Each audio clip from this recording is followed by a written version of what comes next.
Je photographie différents quartiers populaires du monde, en commençant par 93 dont je suis issu. Je suis Marvin Bonheur. J'ai commencé la photographie du coup il y a 10 ans avec un projet que j'ai appelé Alzheimer, qui fait partie d'une trilogie qui se nomme la trilogie du bonheur.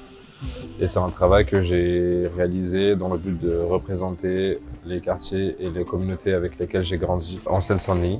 J'ai commencé la photographie sans prétention de devenir photographe ou sans une passion particulière pour la photographie. J'avais un besoin de créer de l'image pour ceux que j'appelle les miens. Je me suis découvert en tant que photographe sur les années qui ont suivi.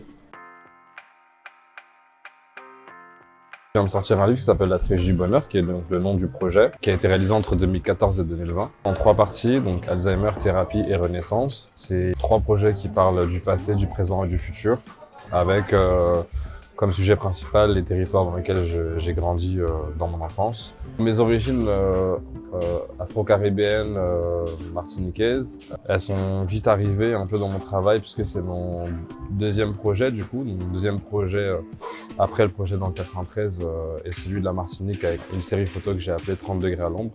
C'est une série où justement je suis retourné trouver un peu mon rapport à la Martinique et c'est vrai que dans ce travail de recherche, justement, j'ai renoué des liens, j'ai compris des choses aussi sur ce que j'avais envie de représenter, qui j'étais et aussi cette dualité d'avoir une double identité au sein d'une grande ville.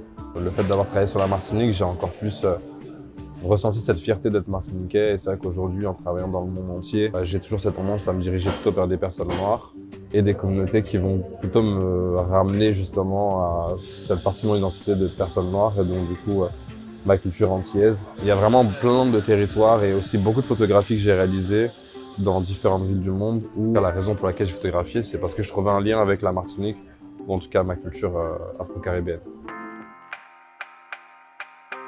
J'ai des territoires qui m'ont plus marqué que d'autres. Mayotte, par exemple, qui est un territoire qui m'a énormément marqué plus par ma sensibilité face à l'injustice, par exemple. C'est vrai que c'est un territoire qui m'a marqué parce que j'ai pris un peu justement de plein fouet un peu cette réalité du territoire. J'ai été très fier et je suis toujours très fier d'ailleurs de présenter ce territoire avec mes photographies. Chaque voyage me marque énormément.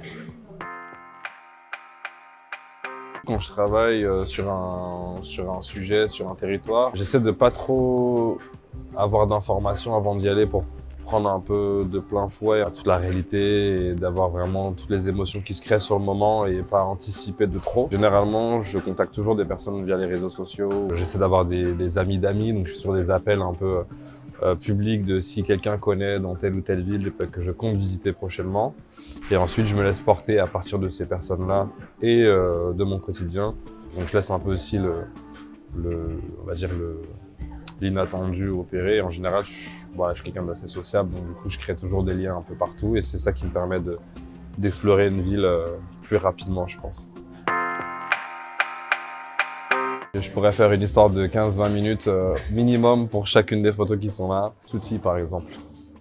Souti, c'est son prénom. C'est une jeune londonienne qui vient d'une famille jamaïcaine, qui habite dans le sud de Londres, à Brixton. Ça fait partie des portraits de jeunes que je photographiais quand je travaillais sur ce documentaire que j'appelais This is London, qui a été réalisé à Londres durant 3 ans avant le Covid. Souti, c'est justement le genre de personne que j'ai rencontré, avec qui j'ai passé beaucoup de temps. C'est un portrait qui me plaît beaucoup, parce que déjà aussi c'est une femme. J'ai pas pris énormément de femmes en photographie. Je pense que ça représente 30% des portraits que je réalise. Donc je suis assez fier aussi de cette photographie-là parce que ça permet aussi de montrer que il y a des femmes aussi déjà dans mon travail, mais aussi dans ces quartiers-là et dans ces espaces-là. Et surtout des femmes très fortes, parce que Souti, c'est une des femmes les plus charismatiques et fortes que je connaisse. Toutes mes photographies, en général, ont une histoire aussi forte et poignante que celle-ci.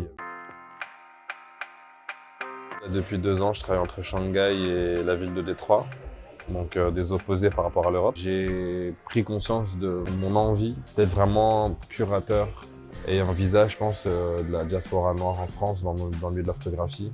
C'est quelque chose que j'ai retrouvé à Détroit notamment ou à Chicago, là où il y a vraiment ce principe de communauté, où j'ai trouvé des communautés noires très soudées, très fortes, en groupe, qui curataient et organisaient énormément d'événements qui permettaient justement à des jeunes et des communautés assez isolées de trouver des moyens de s'exprimer, on va dire. Et je trouve que c'est quelque chose qu'on a en France, qu'on a à Paris, mais qu'on n'a pas avec cette même intensité. Aujourd'hui, au-delà de la photographie, j'aimerais justement dans l'avenir curater plus d'événements et plus d'expositions, de livres ou autres qui parlent justement de cet héritage-là qu'on a. Et je pense qu'on est la première génération à réellement vouloir et pouvoir célébrer ça. Donc j'ai envie de faire partie des photographes et acteurs de ce mouvement-là en fait.